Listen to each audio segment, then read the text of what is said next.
Good morning, good afternoon, good evening, whatever time you're tuning in. Welcome to the latest episode of A Day with Dre, hosted by yours truly.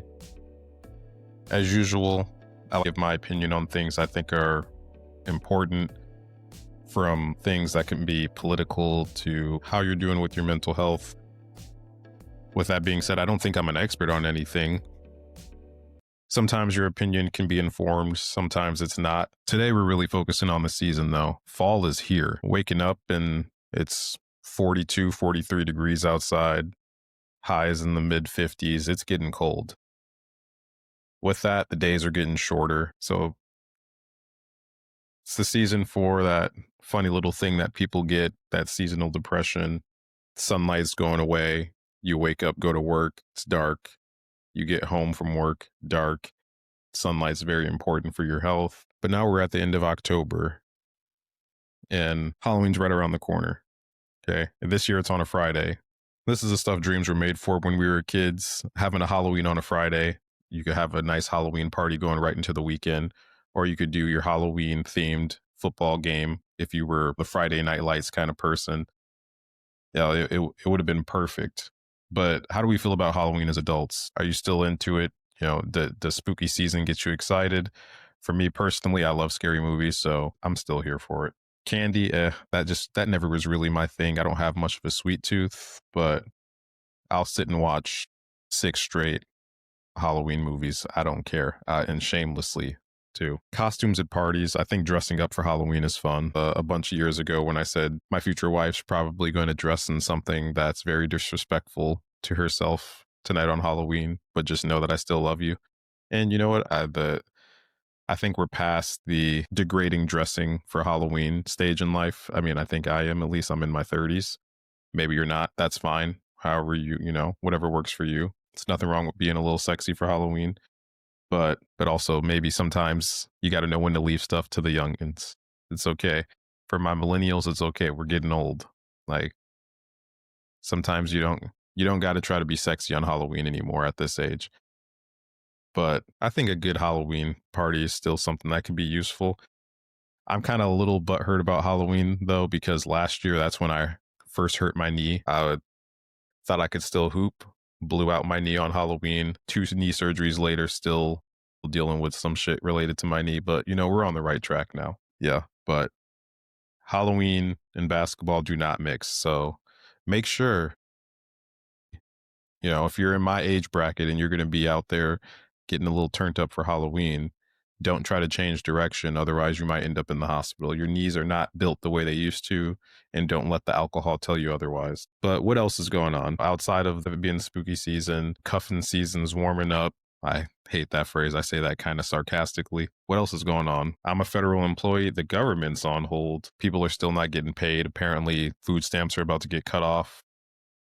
I don't know what happens to Medicare and Medicaid. I haven't really locked in too much with everything that happens when the government shut down and people aren't getting paid. Food stamps are cut off. I'll say we see it across the world. People, when they're hungry, things do not go well. So I hope and pray that, this situation gets figured out. I don't really care about like who needs to cave where. People that have everything they need and make a lot of money are jockeying and having a standoff. And of course, the everyday person is going to suffer for it. And the most vulnerable people are going to suffer from it. So hopefully that shit gets figured out. But yeah, the government's been wilding though. I can't ever remember another time when you could go onto an official government page and you would see them like blaming the other side, like on an official government account. It's one thing when it's a personal person from a member of the government, right? They can say, well, this party's not doing this party's not doing that. But like the Twitter page for Homeland Security, the Twitter page for, Department of Defense or Department of War or whatever it's called now, they're literally just like, the radical left is keeping you from having your government open. Some stuff should just remain partisan. I don't know. It's crazy that this is where we're at. There's also a weekend of protesting. I have mixed feelings about the protests because, yeah, okay, no kings. We don't have a king. Donald Trump might like to feel like a king, but he's not a king. He was voted in. Okay, We already know that a bunch of us do not like the president. Going out in the street and making noise about it, what did we what was accomplished? Because I don't think any awareness was spread from it. I don't think we gained anything from a No Kings protest. So again, it's not me saying not to do it, but I guess I could just do myself a favor and research what the goal of it is, but I haven't seen anything good come out of it.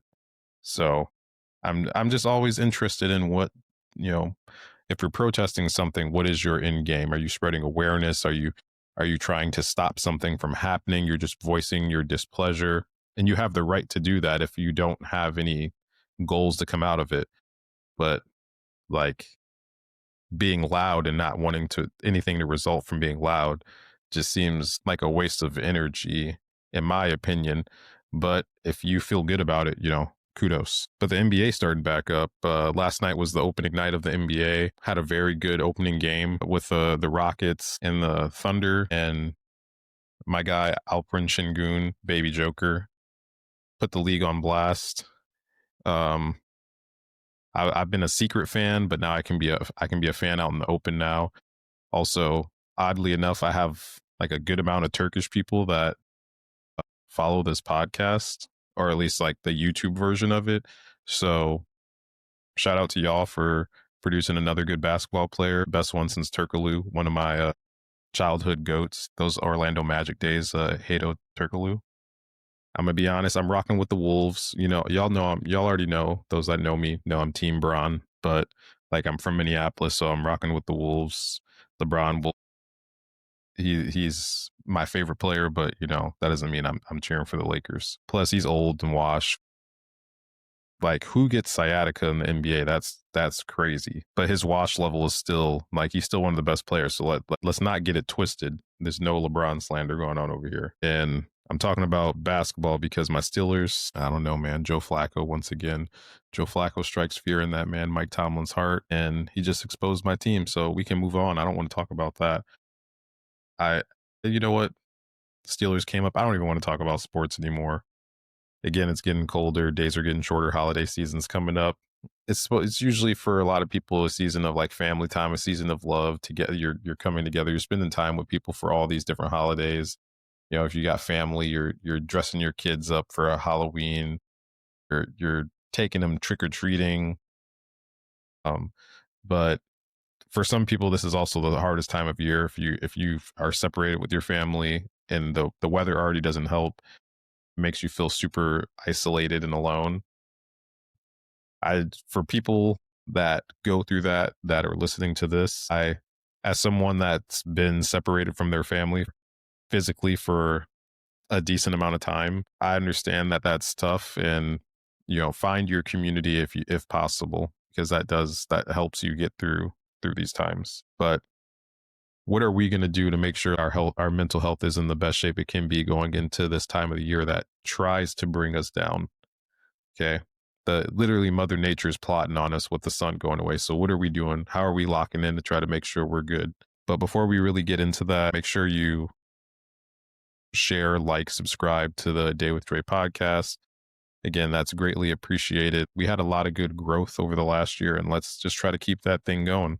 Interestingly enough, recently I got into this back and forth with a gal friend of mine, and it was just a silly, like, little friendly banter about friendships and men versus women, and how like each of us were saying the other side doesn't have great friendships. And like, it's not, if you're listening to this, it's not, don't get too deep into that, because obviously there's always exceptions to the rule. Okay. These are not laws.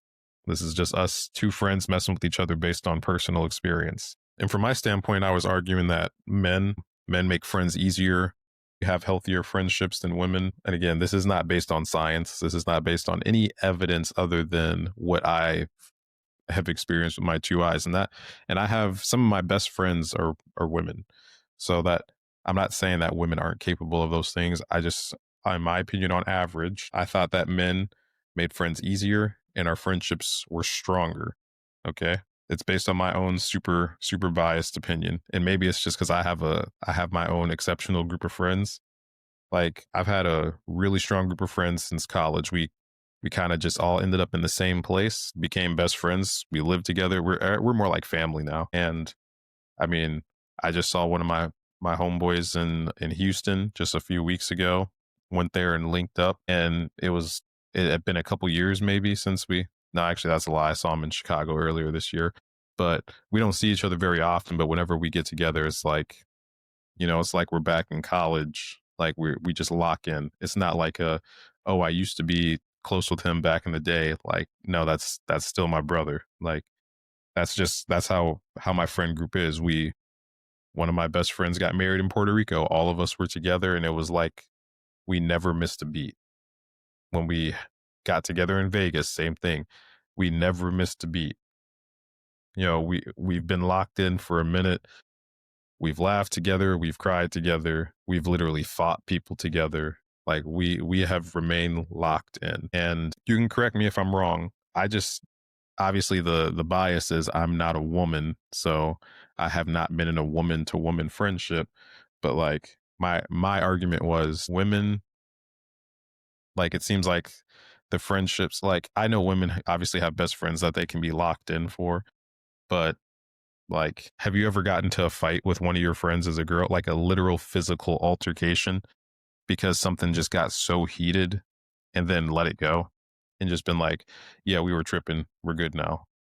Like you might have done that with your cousin or your sibling when you were a kid, but like we were adults. And I'm not saying that like that's a sign of maturity because like as adults, you should be able to work stuff out without fighting. But like we've gotten into heated ass arguments.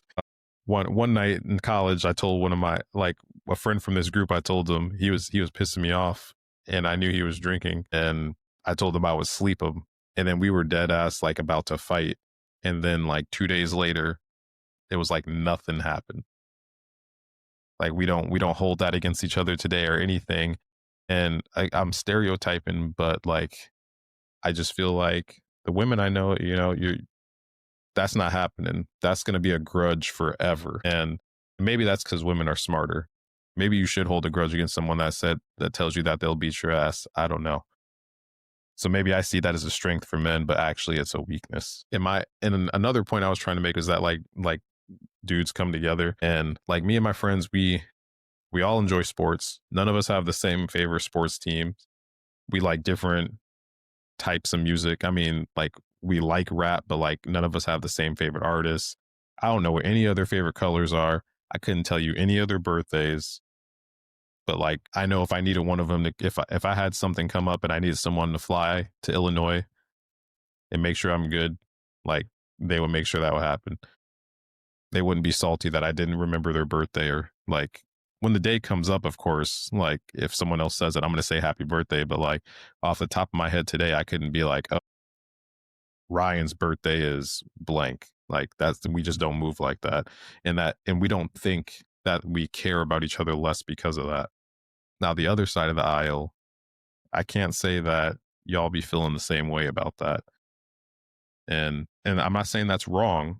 I'm just saying that like my point was men have it's easier for men to have like for us to have strong friendships and it's easier for us to just have friendships and maybe that's because we don't value stuff enough. Like maybe my all my friends should know my birthday, I don't know, but she had a great counter argument when we were talking about this because her rebuttal to this situation was like men's friendships are like transactional. Like after you become adults, what men just get together and kick it. Like, yeah, I'll still have that same group of friends from when I was, in college and growing up. But like any new friends that I've added, we don't just kick it, right? It's always like we get together and it's always activity based. Now, again, I feel like my specific group of friends, we break that stereotype or mold because I don't know, we've all been together, we've been down and broke together, and we would have made it fun, we would have made it lit no matter what we were doing. But also I feel like guys, like we can have like a friendship with someone, like there's people that I have numbers saved from and it's like Hooper at the Y. hooper from Lifetime, whatever. And like I hoop with people and they just call me Doc. No one, I don't think anybody actually knows my real name. And like I didn't play basketball for a minute because of my knee, of course. And I go back to the gym and I'm still not playing. I'm just in there shooting. And a couple people that I hadn't played with in a year were just like, Doc, is that you? Where you been at? People that are genuinely like, they're like, we've been wondering. We ask people if you move, like if you've been okay. The more I'm thinking about it, I'm like, damn, maybe we do form friendships as like dudes that have no substance to them. Like we just hoop together, and then somehow that turns into like me being at your wedding, but then I still don't even know your middle name. Like it's kind of crazy how that works. Like I was in someone's wedding last summer, and I was a groomsman and didn't know his ethnicity. And like my date at the wedding pointed that out. And I was like, yeah, you're right. That is kind of crazy. But I wasn't the point of this isn't to start some kind of random ass gender war. It's again, it was like friendly banter. Like there's no rule, like men and women both have great and shitty friendships. Like that's the takeaway. Just live a little, laugh a little, have some fun, argue with a friend. It's good for your health. But more importantly, especially with like this time of year and me talking about like seasonal depression and whatnot, a good support system, a good community, a good group of friends is really important to get through times that might be a little tougher on your mental health. And I believe in community. People are meant to have people, right? The whole lone wolf thing, like I'm an expert at being independent, but like life's a lot better when you have a support system, when you have people in your corner. And that could be, your friends. Of course, it could be your family, your romantic interests. I would try to be weary of like making work your community. Like, of course, you can have great community at work, but maybe they actually become your friends instead of just being coworkers. I don't know. Like, you can have like your work bestie, but then they just don't know anything about you outside of life. Like, I would try to always make a community outside of work. It's probably better for your mental health that way, anyways, because not a lot of people love their job. So, trying to make your job also your social life outside of being at work, probably not the best idea. But like for me, I have brothers, I have a sister, I've got parents. We have different varying levels of communication. But like my community, since I've especially been separated from my family for all these years, it's been my boys. Again, I just talked about them. We've had the same group chat going for damn near shit. We're like 15 years deep now, dang near 13 years deep in this. And like I alluded to a little earlier, I actually don't like, I know we will run through a wall for each other, but like, what's the depth of our friendship? Like, how much do we really know about each other? Do any of us know a single other person's middle name? And I'm not saying that's important, but when we were arguing about men versus women, she was like, y'all literally know nothing about each other. I can tell you everybody's favorite sports team. I can say what event they did in what sport, what position they played in what sport, what town they grew up in, like truly personal details. I kind of got that. I don't know. She caught me on that one. Like, I don't know. I don't know, man. Like I'm trying to think of like if someone needed something, what kind of identifying factor I could give to prove that like I truly know that person. That's just not super general. Something that you can't just easily find with a Google search.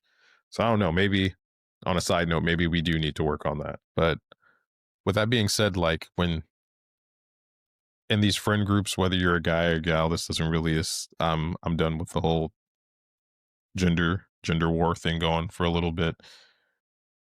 Are we there for each other? Are you really there for your friends? When's the last time you've just been like, yo, how is everyone doing? Like when's the last time you've asked your best friend like how are they doing? But like when's the last time like men, when's the last time in your group chat you've been like, y'all, is everybody good? Are we good? How are we doing? Mental health check. I'm just kidding, you don't have to phrase it like that. But like when's the last time you've just wanted to make sure like your friends were good? I don't mean like making money. I mean like how are they mentally? How are they emotionally? Because a lot of people are out here suffering in silence. I'm gonna be honest. Like I've been one to do it. I was not thriving when I was laid up on my couch for weeks and weeks and weeks after knee surgery. And for some reason, my dumbass just didn't like, I never had I don't know what it was. I didn't tell anyone that, like, y'all, like, I am down bad right now. I just never said anything to anybody. And I think us as people, we just do that too often. So, like, it's like, check on your people, but also, like, tell people when you need, like, when you're not doing okay. Like, that communication goes both ways. And it's okay to be like that and not be transactional. Like if you truly care about someone and you feel like they're going through something, you don't have to be like, well, why am I going to ask if they're doing all right when they didn't tell me happy birthday? Like, they told me happy birthday a couple days late. So now I'm not going to check in on this person after this surgery they just had. And it sounds ridiculous, but I swear, people are like that. People are that petty. People are that messed up where it's like, I know I should do this, but they didn't do this for me. That's not a friendship. Like, your friendship shouldn't be transactional like that.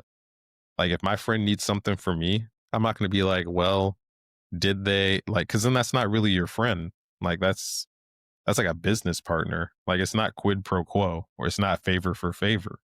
But that's how we're treating people. It's just crazy. And I feel like this digital age has made that, it's done that to everything. It even does that to family.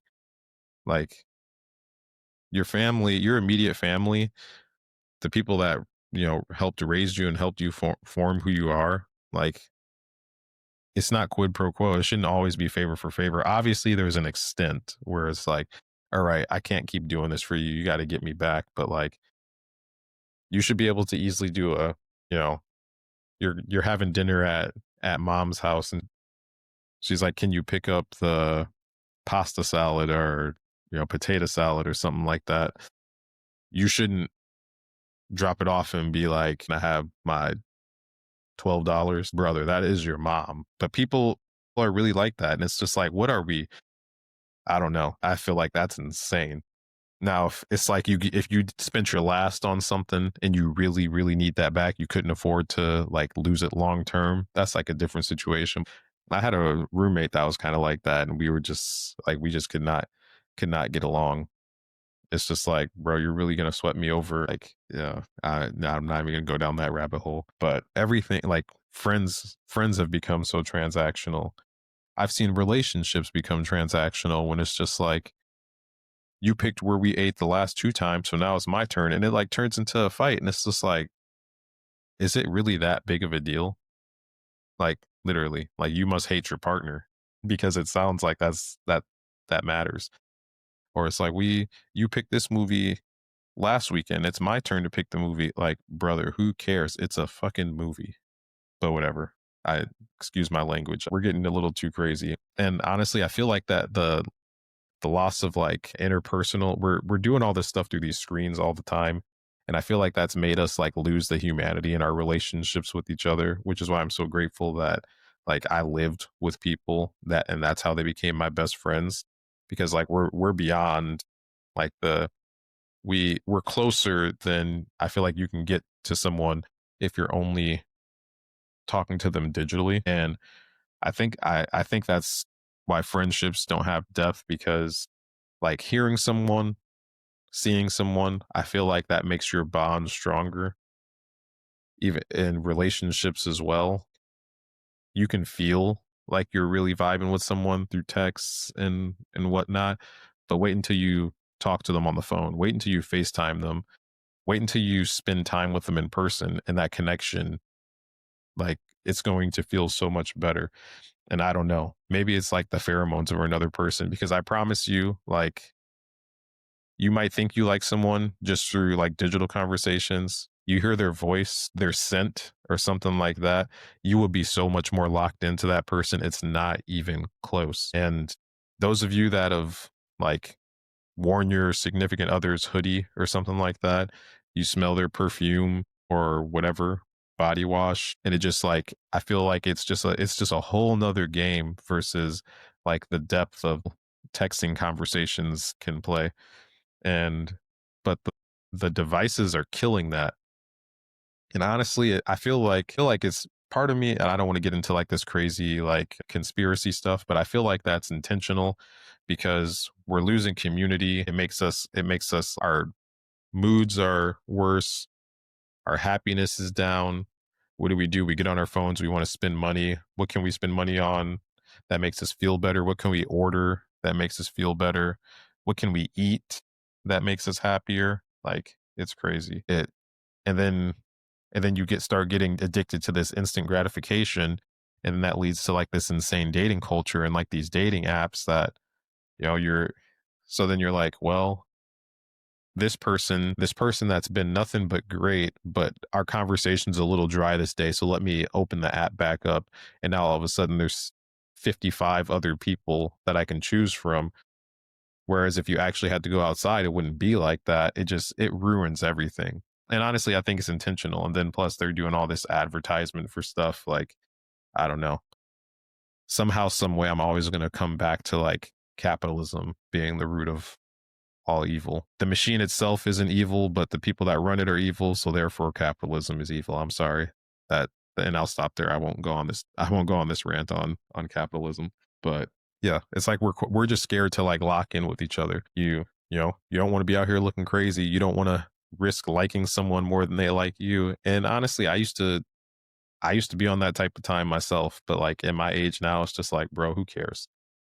Like I promise you, I've been in relationships and the grass is not greener. You might think it is. You might fall victim to what they want you to believe and get out here in these stupid like superficial dating cycles. The grass is not always greener. Just because you're not happy, well, I mean your baseline can be happy, but just because like every day isn't like the most exciting day of all time doesn't mean that you need to go find something else.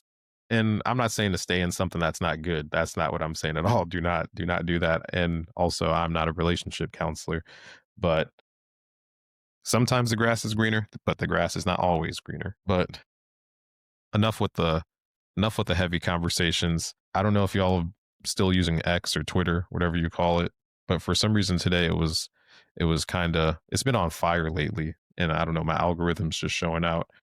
But some stuff I learned from Twitter today. So Billboard released their list of R&B singers, and I agree with number one. Stevie Wonder, I think, is the goat of R&B music. I don't think it's debatable.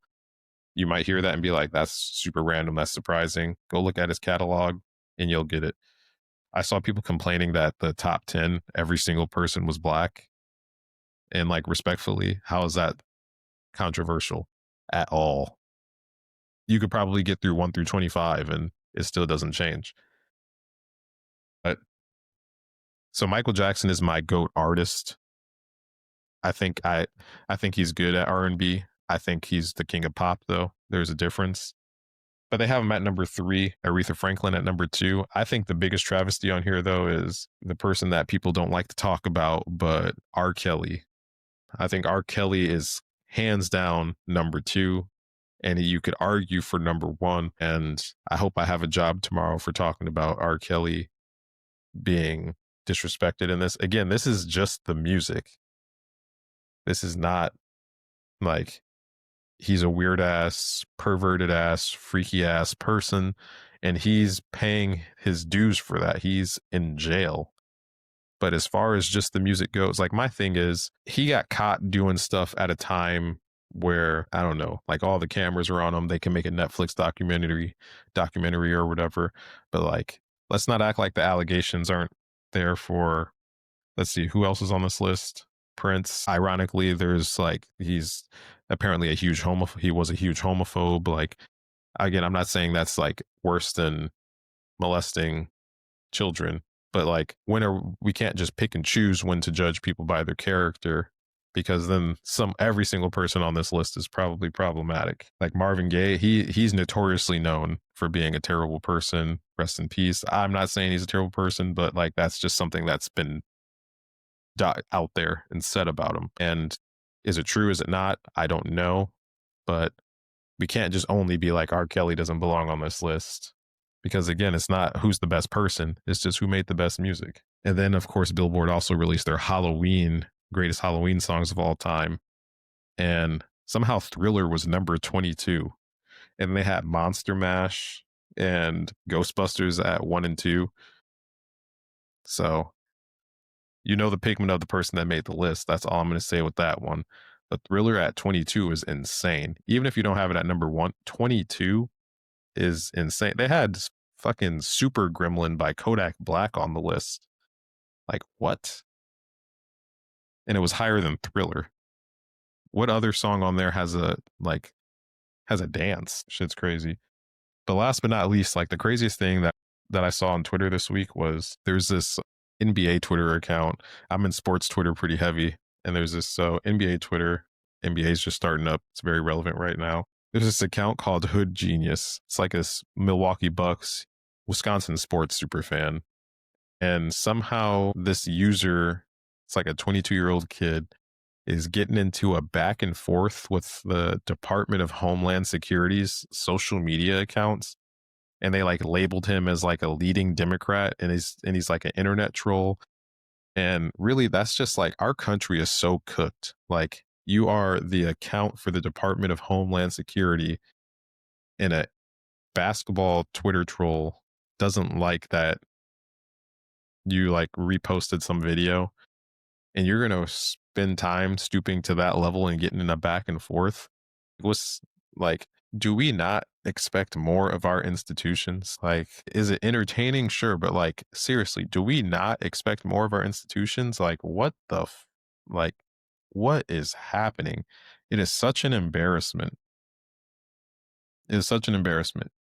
Like, and then they have the nerve to like call him a leading Democrat. It's like so polar. Like, a person can just say, I don't agree with how people are getting deported, and now the Department of Homeland Security's Twitter account's going to label you a radical leftist leader of democratic people. Like, how does stuff just escalate that much? Like, what seriously, what are we doing? The shit is crazy. But yeah, those are, I don't know. Even though I don't really mess with Elon like that, I don't know. I'll just never, he ruined the app. It's all bots. It's all race baiting and bigotry if you actually like use it. But you still get some super, super funny stuff. Like, I did see a picture of a poster at like the No Kings protests where it was like, the only king in this country is LeBron, or we only have one king and his name is LeBron, or something like that. And I'm like, okay, that's just gold. Like, Twitter, I'm still seeing, like, that's the only place you see stuff like that. So it's still good for some laughs. And then for every time you laugh, you will be disgusted like 3 times. But yeah, ultimately, I just wanted to check in. I just wanted to talk my shit, check in, and let's make sure we're doing all right. Again, the days are getting shorter. Do what you got to do to make sure that you're doing good mentally. If you want to pick up some reading, take your vitamin D, start exercising. If you're not doing that, just, get up and move around. Make plans with people and actually keep them. Don't just cancel, and be social and be interactive. And I promise you, you will feel better about some things. I'm not saying that you'll feel all the way better, but it'll be better than being a hermit. All right. If y'all are doing something for Halloween, stay blessed out there. Take care.